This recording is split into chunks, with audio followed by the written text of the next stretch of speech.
আসসালামু আলাইকুম ওয়া রাহমাতুল্লাহি ওয়া বারাকাতুহু। সুপ্রিয় শ্রোতা মণ্ডলী, আজকে আপনাদের সামনে পবিত্র শবে বরাত সম্পর্কে কিছু আলোচনা করব ইনশাআল্লাহ। আরবি চন্দ্র বৎসরের ৮ নম্বর মাস তথা শাবান মাসের ১৪তম তারিখ দিবাগত রাত্রে শবে বরাত হিসেবে পরিচিত।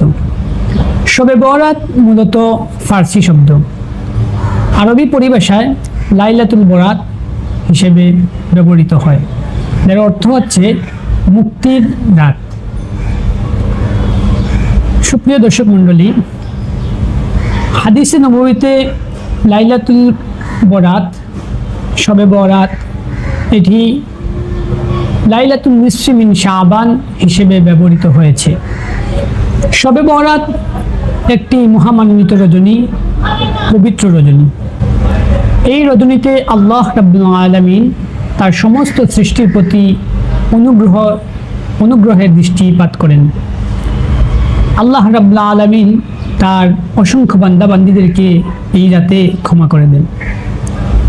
সহিহ ইবনে হিব্বানের হাদিসের মধ্যে এসেছে, হযরত মুআয ইবনে জাবাল রাদিয়াল্লাহু তাআলা আনহু থেকে বর্ণিত, হুজুরে পাক সাল্লাল্লাহু আলাইহি ওয়াসাল্লাম ইরশাদ করেছেন, শাবানের মধ্যবর্তী রজনীতে আল্লাহ রাব্বুল আলামিন তার সমস্ত বান্দা বান্দীদের প্রতি অনুগ্রহের দৃষ্টিপাত করেন এবং মুশরিক ও হিংসা বিদ্বেষ পোষণকারী ব্যতীত সমস্ত বান্দা বান্দীদেরকে আল্লাহ রাব্বুল আলামিন ক্ষমা করে দেন।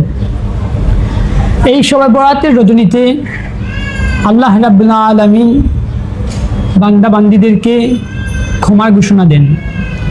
বুখারী শরীফের 1175 নম্বর হাদিসের মধ্যে এসেছে, আল্লাহ রাব্বুল আলামিন প্রত্যেক রজনীর 1/3 পরে দুনিয়ার আসমানে এসে এইভাবে বান্দা বান্দীদেরকে সম্বোধন করে ডাকতে থাকেন, তোমাদের মধ্যে কে আছো আমার কাছে সাহায্য চাও, আমি তাকে সাহায্য করব। তোমাদের মধ্যে কে আছে যে বিপদগ্রস্ত, আমি তাকে বিপদ থেকে উদ্ধার করব। তোমাদের মধ্যে কে আছো আমার কাছে ক্ষমা চাও, আমি তাকে ক্ষমা করে দেব। উল্লেখ্য যে শবে বরাতের রজনীতে আল্লাহ রাব্বুল আলামিন প্রথম রজনীতেই দুনিয়ার আসমানে আসেন এবং এইভাবে সম্বোধন করে ডাকতে থাকেন, তোমাদের কে বিপদগ্রস্ত আছো, আমি তাকে বিপদ থেকে উদ্ধার করব। তোমাদের কে আছো আমার কাছে চাও, আমি তাকে দান করব। তোমাদের মধ্যে কে আছো আমার কাছে ক্ষমা চাও, আমি তাকে ক্ষমা করে দেব। সুপ্রিয় শ্রোতাবৃন্দ, এই শবে বরাত 15 শাবানের দিনে রোজা পালন করা এটি একটি অত্যন্ত তাৎপর্যপূর্ণ আমল। আল্লাহ রাসূল সাল্লাল্লাহু আলাইহি ওয়াসাল্লাম এই শাবান মাসে অধিক পরিমাণে রোজা রাখতেন এবং রোজা রাখার জন্য নির্দেশ দিতেন।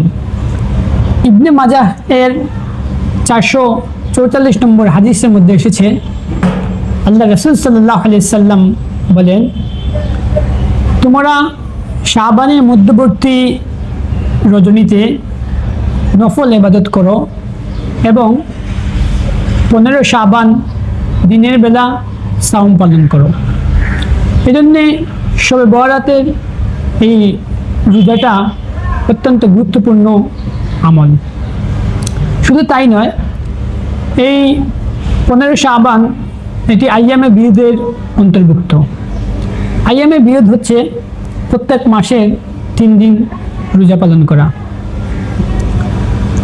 আজকে এই শবে বরাতে আমাদের কিছু কিছু কাজ আছে বর্জনীয়, যেমন এই শবে বরাতকে উপলক্ষ করে আমাদের অনেকেই বাড়িয়ে ঘরের মধ্যে, দোকানপাটের মধ্যে, বাজারে মাজারে আলোকসজ্জা করা হয়, মাজারে মাজারে বাতি জ্বালানো হয়, কবরস্থানে বাতি জ্বালানো হয় বিনা প্রয়োজনে।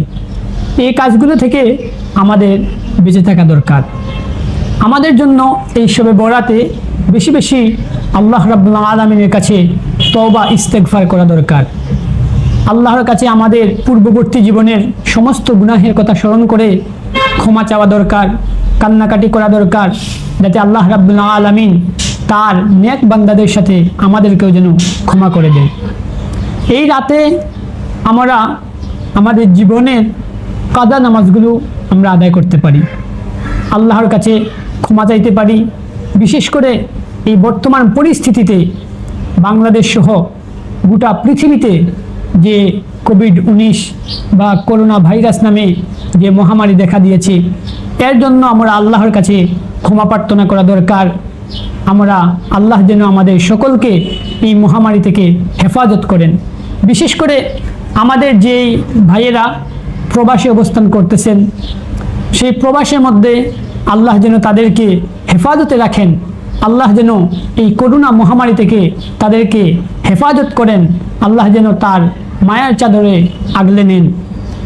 এবং আমাদের যারা দেশে রয়েছি, আমাদের কত আকাঙ্ক্ষিত, কত মায়ার আত্মীয় স্বজন বিদেশ বাড়িতে রয়েছেন, আল্লাহ যেন আমাদের সেই আত্মীয় স্বজনকে সহি সালিমভাবে সুস্থভাবে যেন আমাদের কাছে ফিরিয়ে দেন, মায়ের কোলে ফিরিয়ে দেন।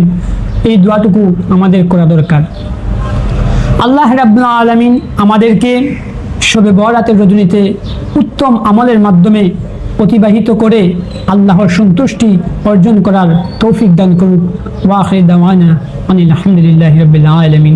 আসসালামু আলাইকুম ওয়া রাহমাতুল্লাহ।